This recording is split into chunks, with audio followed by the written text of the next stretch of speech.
สวัสดีท่านผู้ชมที่เคารพสบายดีตอนเช้าท่านผู้ชมที่เคารพตอนรับท่านผู้ชมเข้าสู่ข่าวเช้าอรุณวันใหม่จากของข่าวโทรภาพแห่งชาติลาวพบกันในเช้าวันพุธที่15ตุลาคม2025รับหน้าที่รายงานข่าวเช้าในมื้อนี้ข้าพเจ้าสุริวัลย์ผลเยี่ยมพร้อมด้วยเอกสารทิพย์จักรเจ้าวันนี้พวกเขาก็มีหลายข่าวที่น่าสนใจมานำเสนอเช่นเคยโดยเฉพาะจะมีงานมหกรรมสีมือหัตถกรรมลาวครั้งที่24เพิ่นจะจัดขึ้นอย่างยิ่งใหญ่วันที่22หาวันที่26ตุลานี้เจ้าแล้วก็มีเรื่องของโครงการพัฒนาโครงรางชนบทอยู่ภาคเหนือของลาวซึ่งได้รับทุนเพิ่มจากธนาคารพัฒนาอาเซียนหรือว่า ADB พร้อมกับข่าวอื่นๆอีกวันนึงที่น่าสนใจติดตามได้จากทีมข่าวโทรภาพแห่งชาติลาวพวกเขาเจ้าทำอีกนี้มาที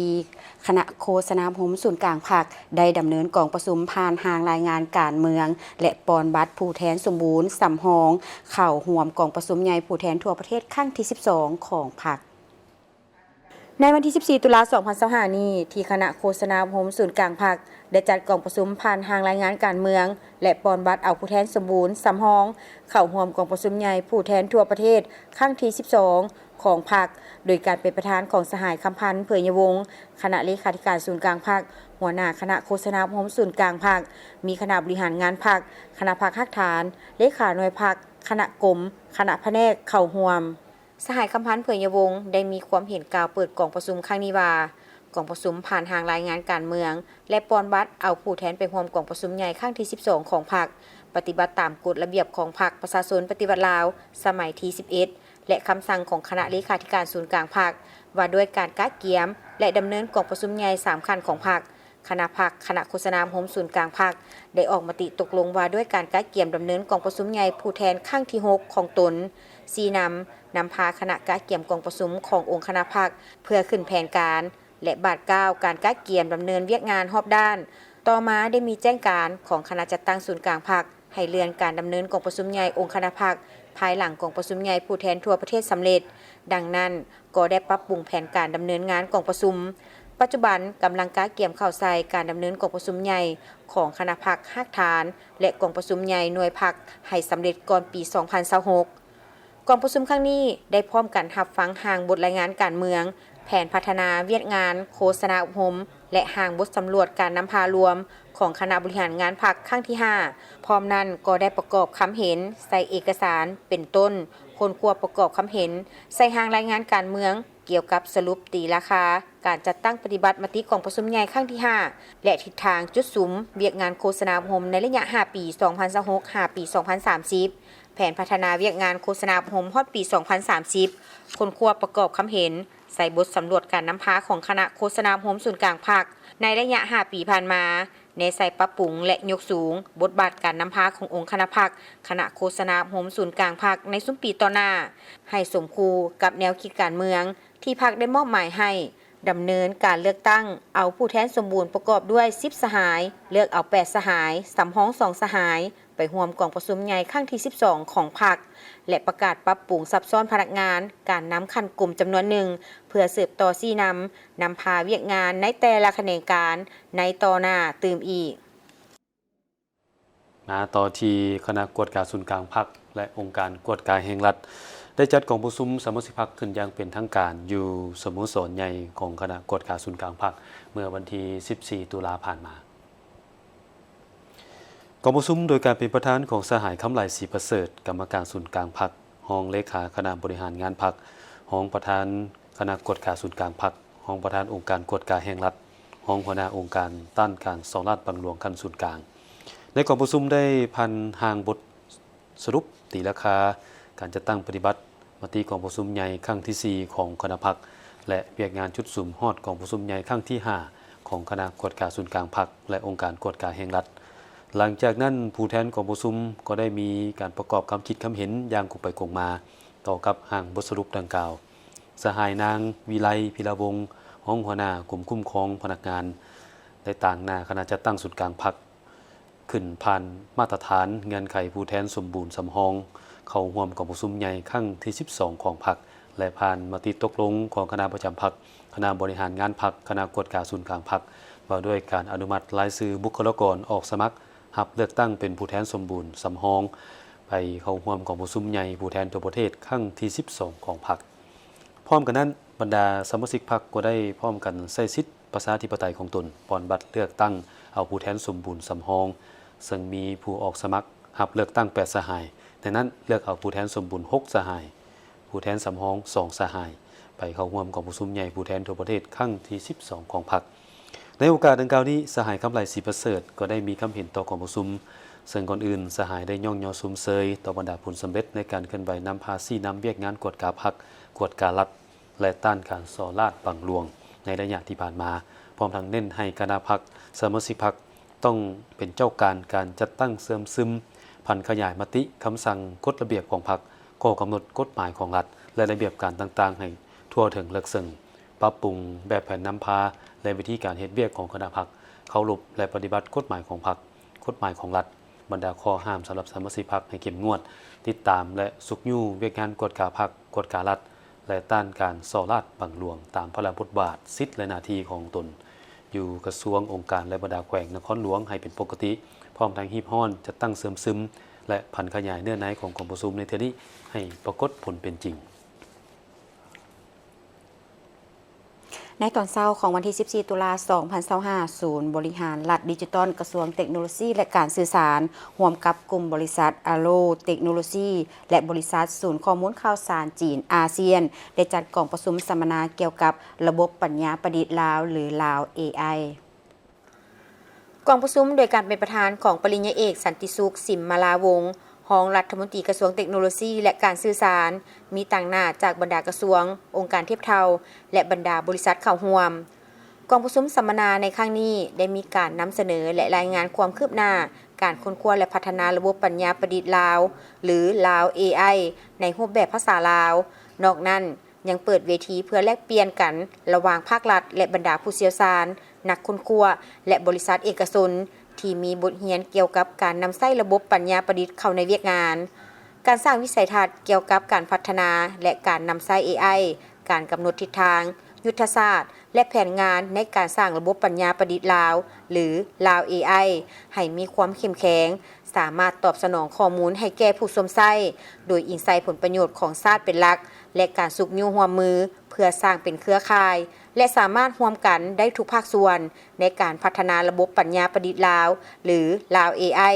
ในสาธารณรัฐประชาธิปไตยประชาชนลาวให้ก้าวไปทางหน้าได้สำหรับมื้อนี้เนาะพวกเขาเนี่ยมาแนะนำกับเป็นระบบว่าระบบจำลองภาษาขนาดใหญ่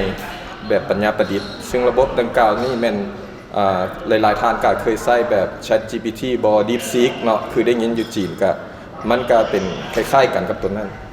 ระบบตัวนี้แตกต่างอยู่บ่ว่าพวกเขานี่มาสอนให้มัน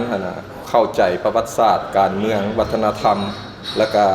พื้นฐานการดำรงชีวิตของคนลาวหลายขึ้นโดยเอาเนื้อหาต่างๆหรือว่าคอนเทนต์หรือว่า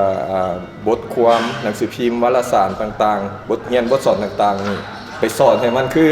สอนแต่อนุบาลจนฮอดมัธยมแล้วก็ต่อไปอาจจะเป็นระดับปริญญาตรีปริญญาโทเพื่อว่าให้สมองกลตัวนี้เป็นสมองกลของคนลาวฉะนั้นพวกเขาได้ทดลองตั้งคำถามตอบคำถามหลายๆอย่างคำตอบที่ตอบออกมาก็รู้สึกว่าเป็นลาวแท้เนาะแต่ก็ยังบ่ทันได้ 100% ฉะนั้นประชุมมื้อนี้ก็เป็นเพื่อให้หลายๆภาคส่วนแต่หลายกระทรวงสถาบันต่างๆมาร่วมกันเพื่อว่าทดลองแล้วก็แก้แล้วก็เอาข้อมูลที่ว่าจำเป็นเข้าเพื่อว่าให้มันเก่งกว่าเก่าหลายขึ้นคาดว่าถ้าปีนี้หรือต้นปีหน้านี่ก็คืออยู่ในระดับ90%กว่าในเรื่องความถูกต้องต่างๆจ้ะ和老挝人工智能合作从今年3月份开始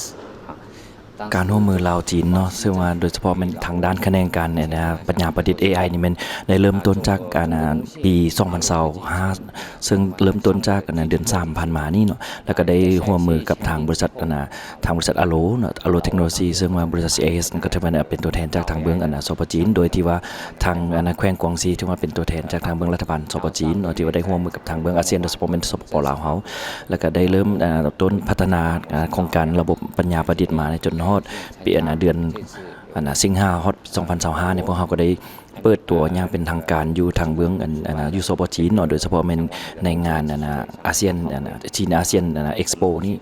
ซึ่งเปิดตัววันที่18เดือนกันยายน2025ปีผ่านมาเนาะแล้วก็มื้อนี้แม่นพวกเฮาก็ได้มีโอกาสได้เข้ามาร่วมสัมมนาเกี่ยวข้องกับทางลาว AI โดยเฉพาะเป็นจัดโดยทางกระทรวงเทคโนโลยีเนาะซึ่งว่าเป็นบัตรเก่าที่ได้แลกเปลี่ยนบทเรียนซึ่งทางด้านการพัฒนา AI ซึ่งว่าทางสปจีนพวกเฮาก็จะเป็นหนึ่งกำลังแห่งในการร่วมพัฒนา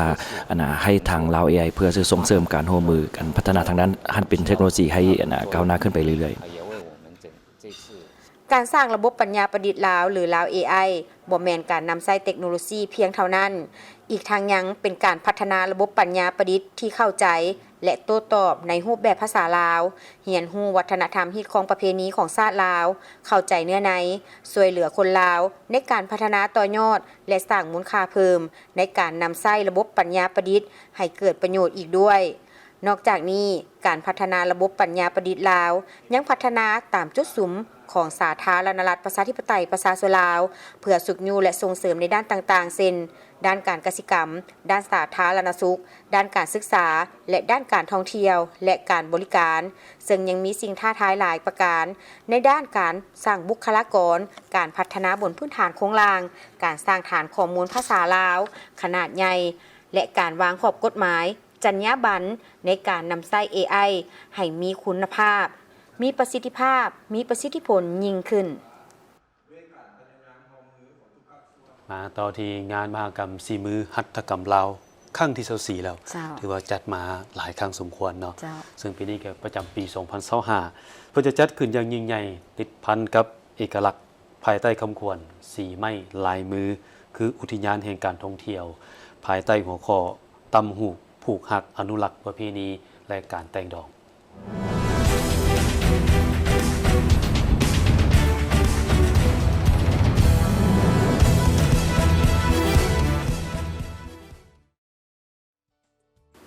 ท่านนางสุวิตาประเสริฐประธานสมาคมหัตถกรรมลาวให้ฮู้ว่างานมหกรรมสีมือหัตถกรรมลาวครั้งที่24จะจัดขึ้นอย่างยิ่งใหญ่จุดประสงค์หลักของการจัดงานในครั้งนี้เพื่อเฉลิมฉลองวันหัตถกรรมแห่งชาติวันที่1พฤศจิกายนเพื่อประกอบส่วนสร้างขบวนการคำนับรับต้นวันสถาปนาสาธารณรัฐประชาธิปไตยประชาชนลาวครบรอบ50 ปีพร้อมทั้งส่งเสริมการผลิตหัตถกรรมลาวให้มีคุณภาพและมูลค่าเพิ่มและสร้างโอกาสให้ผู้ผลิตและผู้ประกอบการหัตถกรรมได้พบปะแลกเปลี่ยนประสบการณ์และเชื่อมโยงทางธุรกิจกับต่างประเทศส่วนภายในงานจะมีหลายกิจกรรมที่น่าสนใจเป็นต้นแมนวางแสดงและขายสินค้าหัตถกรรมรูปแบบบูฮานและแบบสมัยใหม่สาธิตขั้นตอนการผลิตจากชาวสร้างต่างแขวงวางแสดงสถานที่ท่องเที่ยวจัดสรรบริการถ่ายรูปไว้เป็นที่ระลึกเดินแบบสุดแต่งดอกชนเผ่าสัมมนาให้ความรู้ในหัวข้อที่น่าสนใจประกวดฟ้อนลำวงลาวประกวดพาขวัญลาวและอื่นๆรวมทั้งหมด130ห้านเข้าวางแสดงเราก็จะมีกิจกรรมแต่ละมื้อเนาะแต่ละมื้อจะมีกิจกรรมการประกวดแล้วก็มีการแสดงแต่ละมื้อแล้วยังบ่หมดอีกปีนี้อันใหม่ก็คือพวกเขาจะมีงานโฮมซุมนุมเดินขบวนยางแบบเฉลิมฉลองวันหัตถกรรมแห่งชาติจากอนุสาวรีย์มาหาตำหนักผ้าไหมลาวโบราณแล้วหลังจากนั้นก็ไม่มีการเดินแบบปีนี้หั่นพวกเขาก็จะเน้นส่งเสริมสาวสร้างหัตถกรรมหัวหน่วยธุรกิจสาวสร้างหัตถกรรมเพื่อให้เขาเจ้าก้าวไปสู่เวทีสากลอยากให้สาวหนุ่มเนาะมาหันมาสนใจอยากดึงดูดสาวหนุ่มให้มาสนใจหลายๆเกี่ยวกับฮีตของประเพณีของบ้านเฮาซึ่งว่าปู่ย่าตายายบรรพบุรุษพวกเฮาหันได้ฝากไว้ให้โดยเฉพาะในตำหนักผ้าไหมลาวพวกเฮานี่ก็จะมีผ้าแพรพื้นเมืองลาวอันเก่าแก่ที่ว่ามันได้เล่าเรื่องของปู่ย่าตายายของพวกเฮาหันมาตั้งแต่70ปีหา300กว่าปีก็มีฉะนั้นพร้อมเดียวกันก็ยังมีหลากหลายกิจกรรมที่ติดพันกับเครื่องหัตถกรรมลาวแต่โบราณถึงปัจจุบันและจะได้เข้าเที่ยวสัมผัสกับแผ่นแพรโบราณสิ้นเสื้อผ้าเบียงและอื่นๆที่น่าสนใจและมีอายุยืนยาวบ่ต่ำกว่า70ปีบางผืนก็มีอายุ100-300ปีเพื่อเป็นแหล่งสนองข้อมูลให้แก่นักค้นคว้าสาวหนุ่มวัยหนุ่มรุ่นคนสืบทอดนักเรียนนักศึกษาปัญญาชน ทั้งภายในและต่างประเทศที่มีความสนใจเกี่ยวกับการอนุรักษ์และส่งเสริมเวียกงานหัตถกรรมเพื่อประกอบส่วนปกปักรักษาฮิตของประเพณีอันดีงามเคียงคู่กับการอนุรักษ์รักษาและส่งเสริมภูมิปัญญาสีไม้ลายมืออันทรงคุณค่าให้อยู่กับชาติลาวตลอดไปพิเศษปีนี้ภายในงานแม้นจะมีรถรับส่งแขกที่มีจุดประสงค์เข้าร่วมเที่ยวชมงานมหกรรมครั้งนี้โดยบ่ได้เสียค่า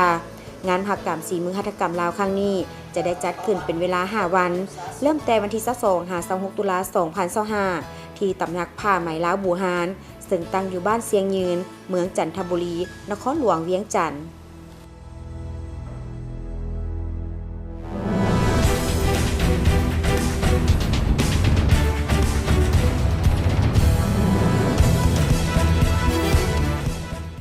ท่านผู้ชมสถาบันคงจื้อมหาวิทยาลัยแห่งชาติได้สร้างตั้งขึ้นในวันที่23 มีนาคม 2010 โดยแม่นการร่วมมือของมหาวิทยาลัยแห่งชาติและมหาวิทยาลัยชนเผ่ากวงศรีสาธารณรัฐประชาชนจีนเป็นสถาบันแห่งหนึ่งที่มีสถานภาพเท่ากับคณะวิชาหนึ่งในกงจักรการจัดตั้งและอยู่ภายใต้การชี้นำด้านมหาภาคของมหาวิทยาลัยแห่งชาตินับแต่เมื่อสร้างตั้งมาฮอดปัจจุบันสามารถสร้างทรัพยากรมนุษย์หลายกว่า 90,000 กว่าคน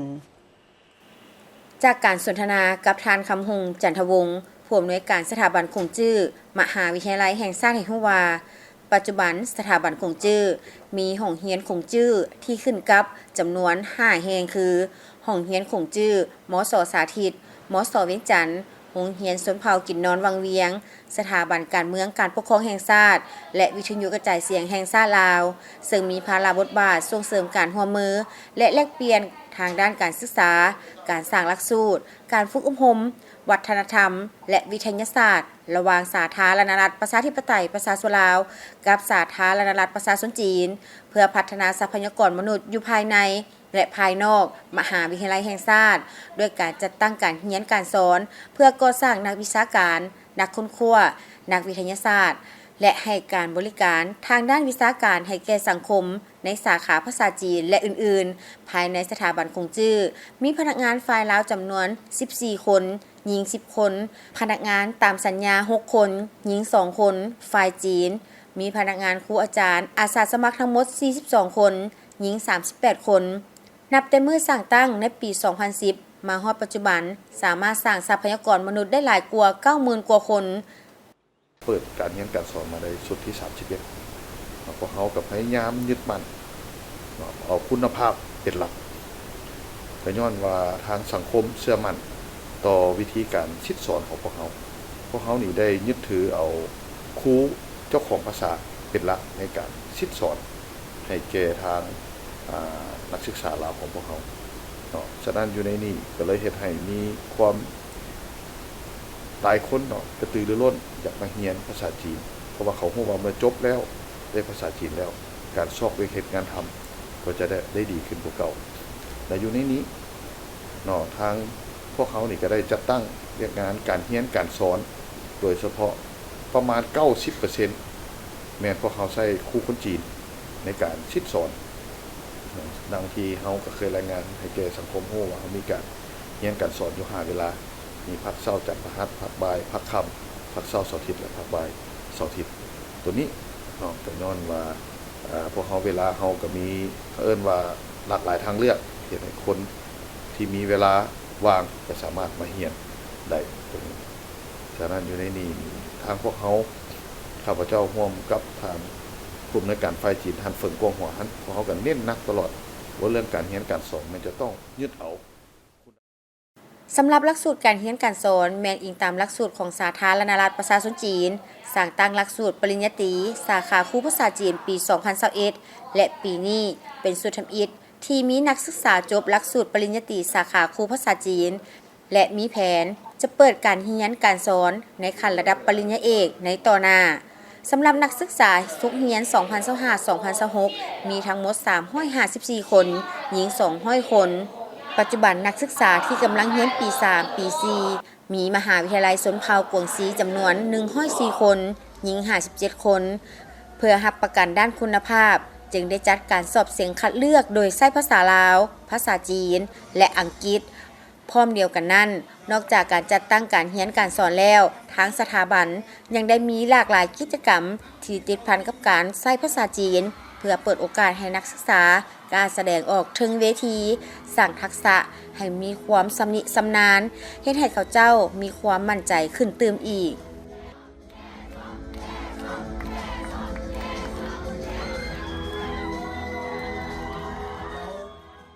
ถือว่าจำนวนหลายเลยเนาะการสร้างทรัพยากรมนุษย์บุคลากรของเราไปรับใช้สังคม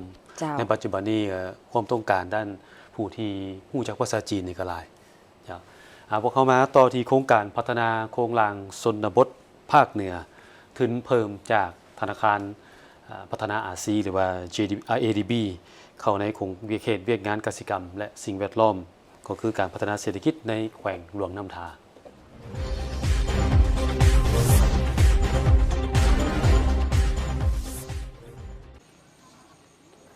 โครงการพัฒนาโครงรางชนบทภาคเหนือทุนเพิ่มเป็นโครงการสืบต่อจากโครงการโครงรางชนบทภาคเหนือ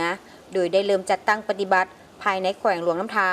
มีอยู่3เมืองคือเมืองหลวงน้ำทาเมืองสิงห์และเมืองรองรวมมี52บ้านผู้ได้รับผลประโยชน์โดยกง 2,584 ครอบครัวมีพลเมืองทั้งหมด 13,872 คน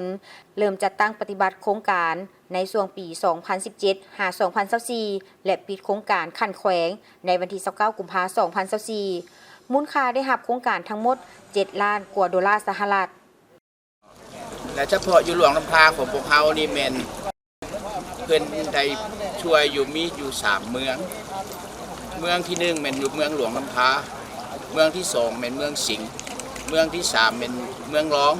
เนาะโครงการยังรักเพิ่นเน้นใช้กิจกรรมเรื่องก่อสร้างพื้นฐานโครงรางด้านชลประทานและออกไปตัดดินก็เป็นดินนาของประชาชนที่อยู่ในเขตพื้นที่โครงการระยะที่โครงการเพิ่นสำเร็จเนาะอยู่ในปี2024มาฮอดปัจจุบันก็ถือว่าเฮ็ดให้ระบบชลประทานของพวกเฮานี่เป็นจากของดินเป็นของเบตงและก็สามารถสนองน้ำเข้าพื้นที่การผลิตกสิกรรมได้2ฤดูและก็สมรรถภาพของการผลิตก็เพิ่มขึ้นจาก 2.553 ตันมาเป็น 4.8 ตันและก็คันเฮาได้ผลิตในฤดูแล้งมันก็จะบวกเข้าตื่นเรื่องรายรับของประชาชนและแสดงว่าก่อนโครงการเข้ามาและหลังโครงการเข้ามาภายหลังโครงการเข้ามาแม่นประชาชนมีชีวิตการเป็นอยู่ที่ดีก็คือพวกทานเห็นในปัจจุบันเนาะข้าวหน้าก็งามสวยงามผลผลิตก็ได้หลายและประชาชนก็สามารถทำการผลิตได้ตลอดฤดูกาลกิจกรรมของโครงการที่ได้จัดตั้งปฏิบัติรวมมีการก่อสร้างพื้นฐานโครงรางการพัฒนาชุมชนส่งเสริมเกษตรกรรมและการตลาดปกป้องสังคมและสิ่งแวดล้อมคุ้มครองและนำไส้ที่ดินเขตอ่างโตงออกใบตาดินเกษตรกรรมดินนาฟื้นฟูพื้นฐานโครงรางชลประทานมี6โครงการมี65หัวงานมีของเหมืองเบตง 41,800 กว่าเมตรมีของดิน 34,900 กว่าเมตรและเส้นทางผลิตกสิกรรม 23,400 กว่าเมตรสนองน้ำได้ 3,000 กว่าเฮกตาร์รวมมูลค่าก่อสร้างทั้งหมด6ล้านกว่าดอลลาร์สหรัฐออกใบตาดินได้ทั้งหมด 3,600 กว่าตอนหลังจากโครงการสำเร็จแล้วยังได้ช่วยส่งเสริมการผลิตกสิกรรมสามารถสร้างรายรับเพิ่มขึ้นและยกสูงคุณภาพชีวิตการเป็นอยู่ของประชาชนให้นับมือนับดีขึ้นว่าโอ้คันสิว่าผลประโยชน์นี่ก็ได้ครับหลายขึ้นแบบว่าคันสิว่าภาษาชาวบ้านก็แบบว่าหน้ามือหลังมือแล้วแหละมันเป็นจังซั่นแท้คือแต่คันสมาสมเทียบแต่ก่อนเนาะเฮ็ดนาก็ฤดูเดียวแล้วก็ส่วนหลายก็แม่นอิงใช้ดินฟ้าอากาศนั่นแหละคันดินฟ้าอากาศบ่อำนวยก็หลายเจ้าที่บ่ได้เฮ็ดนะถึงว่าได้เฮ็ดก็บ่เต็มเม็ดเต็มหน่วยหลังจากโครงการเข้ามานี่เห็นได้อย่างจ้าแจ้งว่า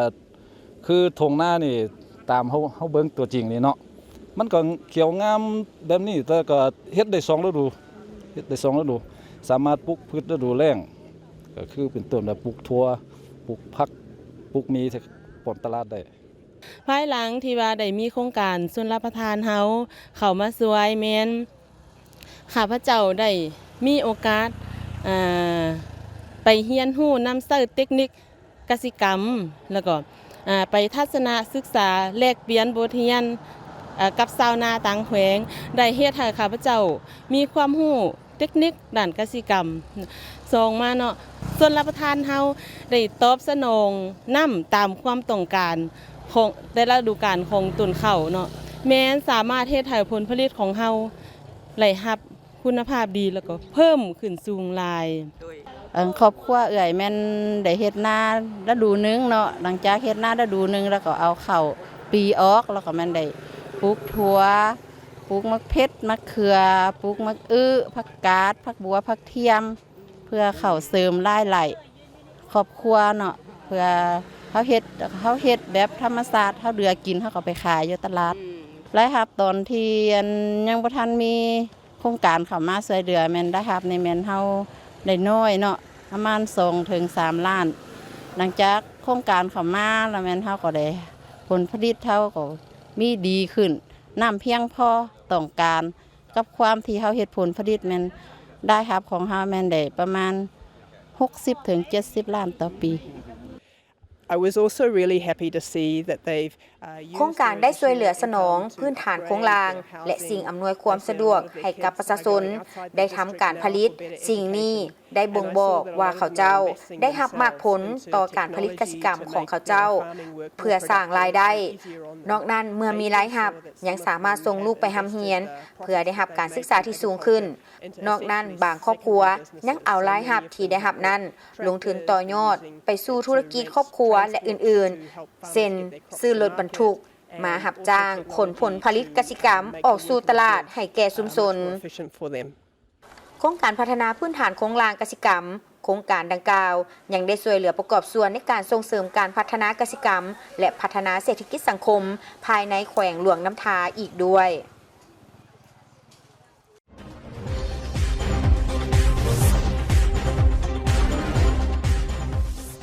ท่านผู้ชมในโอกาสวันแห่งชาติต้านยาเสพติด 12 ตุลา 2001 หา 12 ตุลา 2025 ครบรอบ24 ปี ได้มีสารของพลเอกวิไลลาคำฟองรองนายกรัฐมนต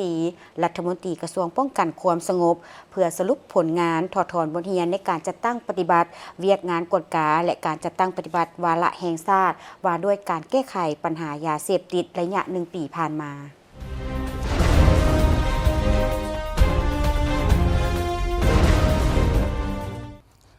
ประชาชนลาวบรรดาเผ่าบรรดาสหายองค์การจัดตั้งพรรค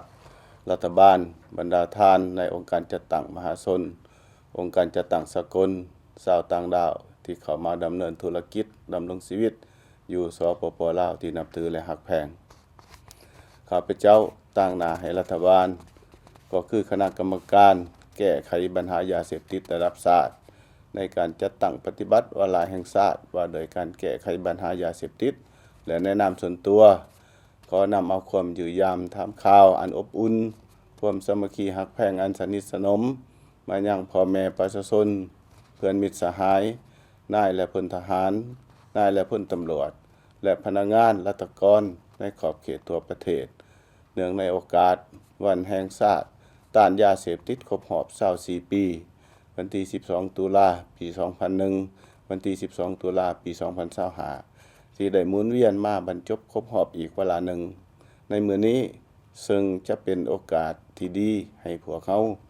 ได้สรุปผลงานถอดถอนบทเรียนในการจัดตั้งปฏิบัติเวียกงานกวดกาควบคุมสกัดกั้นและแก้ไขปัญหายาเสพติดโดยเฉพาะการจัดตั้งปฏิบัติวาระแห่งชาติว่าโดยการแก้ไขปัญหายาเสพติดระยะ1 ปีที่ผ่านมาสปป.ลาวมีที่ตั้งภูมิศาสตร์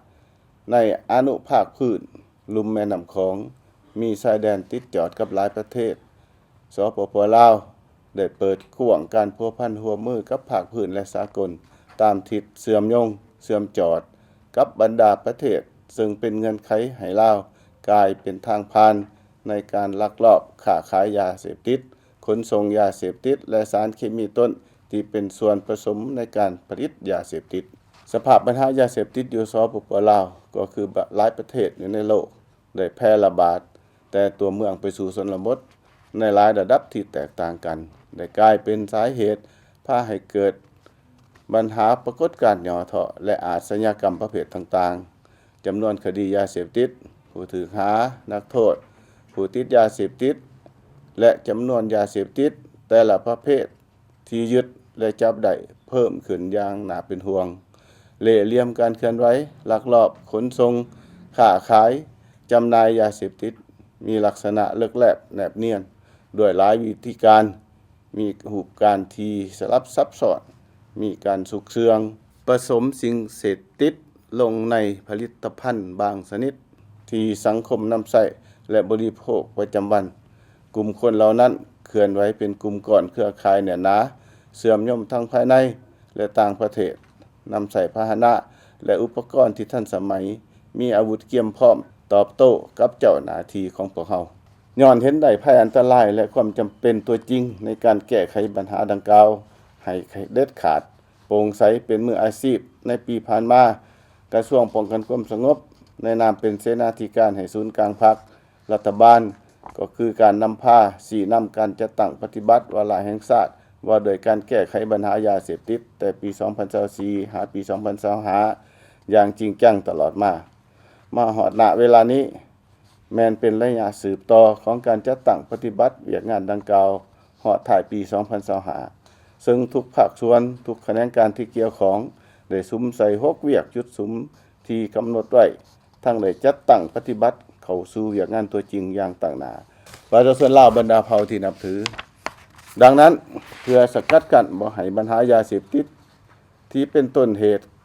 ก็ให้เกิดปรากฏการณ์หย่อถ่อในสังคมและเพิ่มความร้อนแห้งขึ้นนั้นในตอนหน้าข้าพเจ้าเรียกร้องมายังกระทรวงองค์การและท้องถิ่นทุกๆขันในทั่วประเทศจงได้ให้การร่วมมือและเอาใจใส่บางปัญหาดังนี้ 1. ให้ถือเอาเวียกงานควบคุมกัดกันและต้านยาเสพติดเป็นพันธะเป็นหน้าที่ของทุกภาคส่วนนับแต่ขันศูนย์กลางลงหอดท้องถิ่นพร้อมทั้งกำหนดเอาเวียกงานดังกล่าวเขาเป็นเวียกจุดสุมหนึ่งที่ติดพันกับเวียกงานก่อสร้างหาฐานการเมืองและแก้ไขความทุกข์ยากของประชาชนโดยการสืบต่อเอาใจใส่อย่างต่างหน้าในการจัดตั้งปฏิบัติวาระแห่งชาติว่าโดยการแก้ไขปัญหายาเสพติดและระยะสืบต่อฮอดถ่ายปี 2025 ทางจัดตั้งสรุปตีราคาประเมินผลของการจัดตั้งปฏิบัติวาระแห่งชาติให้บรรลุตามคาดหมายที่ได้วางไว้ 2. เพิ่มทวีความเอาใจใส่ต่อเวียกงานโฆษณาศึกษาอบรมสร้างความรับรู้ในทั่วสังคมให้กว้างขวางด้วยหลายรูปการเพื่อสร้างจิตสำนึกให้ประชาชนลาวบรรดาเผ่าโดยเฉพาะวัยหนุ่มสาวหนุ่มเยาวชนเห็นได้ถึงผิดภัยผลหายของสิ่งเสพติดรับรู้และเข้าใจระเบียบกฎหมายเกี่ยวกับยาเสพติดปลุกระดมขมขวยให้เขาเจ้าเข้าใจตื่นตัวสมัครใจมีส่วนร่วมในเวียกงานสกัดกั้นและแก้ไขปัญหายาเสพติดให้หลายขึ้นในทุกภาคส่วนของสังคม 3. เอาใจใส่ปรับปรุงพื้นฐานโครงสร้างเพื่อฟื้นฟูต่อผู้ถือข้อห้ายเวียกงานบำบัดปิ่นปัวฟื้นฟูสุขภาพและฝึกวิชาชีพเพื่อให้ผู้ที่ถือขับการปิ่นปัวมีสุขภาพแข็งแรงดีขึ้นเป็นปกติกลับคืนสู่ครอบครัวและสังคมอย่างมีคุณภาพ 4. สุมใส่การปฏิบัติมาตรการทางกฎหมายที่มีความเด็ดขาดโปร่งใสเป็นมืออาชีพสืบต่อสร้างปรับปรุงกฎหมายและนิติกรรมใต้กฎหมายรวมทั้งการสร้างความเข้มแข็งในเวียกงานควบคุมสกัดกั้นและต้านยาเสพติดให้บุคลากรแขนงการที่เกี่ยวของกงจักรขันศูนย์กลางและท้องถิ่นรับประกันในการแก้ไขปัญหายาเสพติดให้ได้รับการจัดตั้งปฏิบัติมีประสิทธิภาพและบรรลุขาดหมายที่วางไว้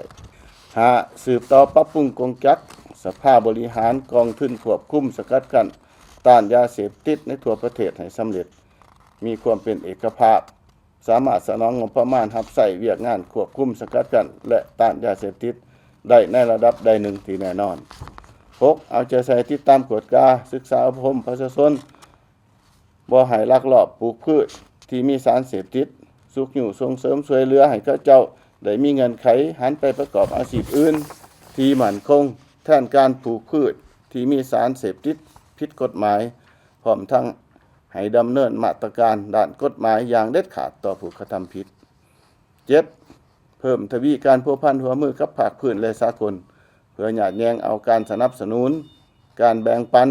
การประกอบส่วนเขาในการปลูกพืชทดแทนและการสนองข้อมูลที่จำเป็น รวมทั้งประสานงานในการต้านการลักลอบการค้าขายลำเลียงขนส่งเข้าออกยาเสพติดและเคมีตนตามบริเวณชายแดนณโอกาสวันแห่งชาติต้านยาเสพติดปีนี้ตั้งหน้าให้ศูนย์กลางพรรครัฐบาลก็คือคณะกรรมการแก้ไขปัญหายาเสพติดระดับชาติข้าพเจ้าขอแสดงความหย่องยอชมเชยอย่างสุดใจต่อเจ้าหน้าที่ป้องกันชาติป้องกันความสงบและทุกภาคส่วนที่เกี่ยวข้องทั้งอยู่ทั้งศูนย์กลางและอยู่ท้องถิ่นพร้อมด้วยประชาชนบรรดาเผ่าในทั่วประเทศที่ได้ประกอบส่วนอย่างตั้งหน้าเขาในการจัดตั้งปฏิบัติวาระแห่งชาติว่าโดยการแก้ไขปัญหายาเสพติดอย่างกุนเขียวและตั้งหน้าพร้อมกันนี้ก็ขอแสดงความขอบใจอย่างจริงใจและหูบุญคุณเป็นอย่างสูงมายังประเทศเพื่อนมิตรองค์การจัดตั้งสากลและผู้ประกอบการทั้งภาครัฐและเอกชนทั้งภายในและต่างประเทศที่ได้ให้การสนับสนุนสู้ช่วยเหลือทางด้านทุนทรวัตถุอุปกรณ์รับใช้ให้แก่เวียกงานควบคุมสกัดกั้นและต้านยาเสพติดอยู่สปป.ลาวด้วยดีตลอดมาและหวังว่าสปป.ลาวจะได้รับการสนับสนุนช่วยเหลือดังกล่าวในต่อหน้าขอบใจพวกเขายังมีข่าวท้องถิ่นอีกเรื่องนึงที่น่าสนใจมานำเสนอไปแขวงชัยบุรีได้จัดพิธีเฉลิมฉลองวันครูแห่งชาติครบรอบ31 ปีท่านเพชรพิสัยสุนวิไลห้องเจ้าแขวงไสยบุรีผู้สินำเวียกงานวัฒนธรรมสร้างความก็ได้ให้เกียรติขึ้นกล่าวปราศัยซึ่งท่านได้กล่าวแสดงบางตอนว่าผ่านระยะประวัติศาสตร์ของระบบสังคมมนุษย์คนเฮาได้พัฒนาตนเองให้มีความก้าวหน้าอย่างบ่หยุดยัง้งเห็นให้มนุษย์มีการเปลี่ยนแปลงจากระบบสังคมนี้ไปสู่สังคมอื่นในขบวนวิบัติแห่งการเปลี่ยนแปลงดังกล่าวการปฏิบัติหน้าที่ของครูแม่นปัจจัยหนึ่งที่สุกอยู่ให้เกิดการเปลี่ยนแปลงระบบสังคมที่บ่มีเพิ่มปฏิเสธใดครูไม่เทิงผู้ปฏิบัติหน้าที่สิทธิสอนที่มีความรู้มีประสบการณ์สามารถถ่ายทอดความรู้ไปสู่ผู้อื่นขบวนการทรงความรู้จากผู้รู้ไปสู่ผู้บ่ทันรู้เอิ้นว่าการสอนการเรียนไม่ความว่าครูคือผู้ให้ความรู้ให้โอกาสให้ความคิดให้แนวทางชีวิตให้กำลังใจให้การช่วยเหลือและสีซองทางเดินให้แก่ผู้เรียนลูกศิษย์เดินไปในทางที่ถูกต้องเพื่อให้สามารถพึ่งตนเองกุมตนเองดำรงชีวิตอย่างมีความสุขในสังคม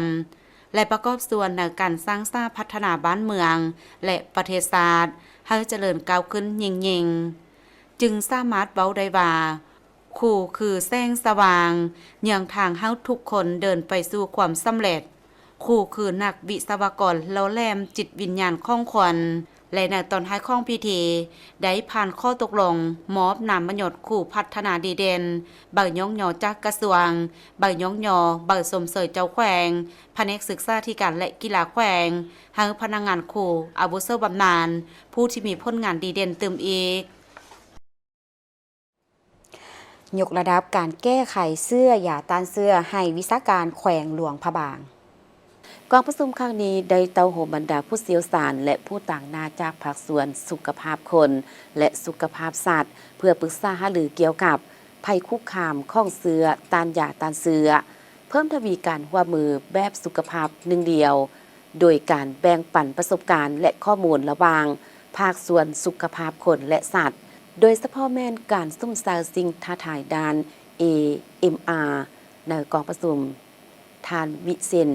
หัวหน้าหน่วยงานฝึกอบรมต่างประเทศโรงเรียนสัตวแพทย์ประเทศฝรั่งและทานปริญญาเอกสายคำสุขสนิทของหัวหน้าแผนกกสิกรรมและสิ่งแวดล้อมแฝงได้มีคำเห็นต่อกองประชุมโดยเน้นให้ผู้เข้าร่วมพร้อมกันรับฟังการนำเสนอการพัฒนาจัดตั้งปฏิบัติกิจกรรมการปลูกจิตสำนึกและการร่วมมือสุขภาพหนึ่งเดียวที่ซุ่มซาแก้ไขปัญหาเวียกงานเสื้อต้านต่อยาต้านเสื้อ AMR เพิ่มทวีในการสร้างข้อมูลการทดลองยาต้านเสื้อสำหรับภาคส่วนสุขภาพสัตว์ปรับปรุงเวียกงานการเก็บตัวอย่างและการขนส่งตัวอย่างไป5ระดับแฝงและระดับศูนย์กลางรวมทางการแปรผลสำหรับระดับแฝงสำหรับภาคส่วนสุขภาพคนประกอบส่วนในการเผยแพร่ข้อมูล AMR และดำเนินกิจกรรมการสนับสนุนจากอำนาจการปกครองท้องถิ่นโอกาสนี้ท่านนางสุภาพรพระนาวันได้มีคำเฮียนกล่าวเปิดกองประชุมว่ากองประชุมครั้งนี้เป็นการจัดตั้งปฏิบัติยุทธศาสตร์แห่งชาติเพื่อการพัฒนาทางเป็นการปฏิบัติคาดหมายที่สาธารณรัฐประชาธิปไตยประชาชนลาวมีต่อสากลจึงเรียกร้องให้ภาคส่วนเกี่ยวข้องพร้อมกันซุ่มเสริมสร้างฐานข้อมูลให้มีความถูกต้องเพื่อรับประกันด้านสุขภาพของคนและสัตว์ในการผลิตกสิกรรมให้ท้องถิ่นมีประสิทธิภาพและประสิทธิผลการฝึกอบรมครั้งนี้ได้แบ่งออกเป็น3ภาคภายหลังสำเร็จกองประชุมคณะทีมงานอย่างได้ลงแจกจ่ายโปสเตอร์ให้ประชาชนและติดโปสเตอร์สถานสถานที่ที่มีชุมชนอาศัยหลายมาต่อที่กองประชุมครบคณะบริหารงานพรรคแขวงเซกองครั้งที่2สมัยที่11กองประชุมครบคณะบริหารงานพรรคแขวงเซกองครั้งที่2สมัยที่11สุดที่มีความหมายความสำคัญหลายซึ่งไข้ขึ้นท่ามกลางบรรยากาศที่ทั่วภาคทั่วรัฐและทั่วปวงชนชาวแขวงเซกองบรรดาเผ่าพวมคุ้นเขียวซุ่มใส่การกะเกียมคำนับรับตอนกองประชุมใหญ่ครั้งที่12ของพรรคและออกแห่งแข่งขันสร้างผลงานสร้างกระบวนการตอนรับวันสำคัญต่างๆของศาสตร์ของพรรคและเฉลิมฉลองผลสำเร็จกองประชุมใหญ่ครั้งที่11ขององค์คณะพรรคแขวงเซกองกองประชุมครั้งนี้จะได้พร้อมกันรับฟังการนำพาสีนำเวียกงานรอบด้านของคณะบริหารงานพรรคแขวงประจำไตรมาสที่3ทิศทางแผนการประจำไตรมาสที่4ประจำปี2025และจะได้รับฟังแผนดำเนินงานของคณะบริหารงานพรรคแขวงสมัยที่11จากนั้นจะได้ผ่านข้อกำหนดที่ตั้งพระบทบาทขอบเขตสิทธิ์และแบบแผนวิธีเฮ็ดเวียกของคณะบริหารงานพรรคแขวงผ่านมติตกลงของคณะเลขาธิการศูนย์กลางพรรคว่าด้วยห้ามพ้องเอาคณะบริหารงานพรรคแขวงเซกองสมัยที่11มติตกลงของคณะประจำพรรคแขวงแจ้งการของคณะจัดตั้งศูนย์กลางพรรคเกี่ยวกับการแบ่งความรับผิดชอบของคณะบริหารงานพรรคแขวงเซกองสมัยที่11เพื่อเฮ็ดให้กองประชุมครั้งนี้ดำเนินไปและมีผลสำเร็จตามจุดประสงค์ที่กำหนดไว้สหายบุญหลายบุตรีเลขาคณะบริหารงานพรรคแขวงเซกองยังได้เรียกร้องมายังบรรดาสหายจงเสริฐสู่ความเป็นเจ้าการยกสูงความรับผิดชอบหน้าที่การเมืองของตนค้นคว้าคิดงำซุ้มสติปัญญาประกอบคำคิดคำเห็นต่อเนื้อในห่างเอกสารต่างๆอย่างลึกซึ้งแทบถึงภาวะวิสัยและกงไปกงมา